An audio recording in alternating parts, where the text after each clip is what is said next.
Në qarkun e Elbasanit janë marrë masa të rrepta për të frenuar përhapjen e murtajës. Sëmundja kjo që ka zgjeruar hartën e infektimit në disa zona të vendit. Edhe pse nuk është identifikuar ende asnjë rast në këtë qark, Elbasani konsiderohet i rrezikuar për shkak të afërsisë gjeografike me vatrën aktive të murtajës në Dibër, vetëm 30 deri në 40 kilometër larg. Kemi një qark me risk të lartë, për arsye sepse rreth 30-40 kilometra kemi vatrën në Dibër dhe për këtë trupa veterinare, shërbimi veterinar, sektori veterinar i qarkut Elbasan, drejtoria rajonale i ka marrë të gjitha masat sensibilizuese, të gjitha masat kontrolluese, duke dalë të gjithë veterinerët e caktuar në akset rrugore, të cilat lidhin në Dibërn me zonën tonë. Sipas Ozunit, sëmundja është tepër e rrezikshme dhe mund të shfarosë deri në 90% të tufës, duke prekur rënd si fermerët ashtu edhe ekonominë kombëtare.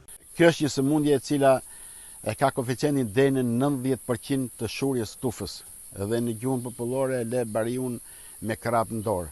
Është një pasuri jo vetëm e bariut, por edhe një pasuri kombëtare dhe prandaj Qeveria shqiptare, Ministria e Bujqësisë, Autoriteti Kombëtar i Veterinarisë, Drejtoria e Veterinarisë, sektorët e veterinarisë janë të gjithë të shqetësuar, të indignuar dhe janë në lartësinë e detyrës.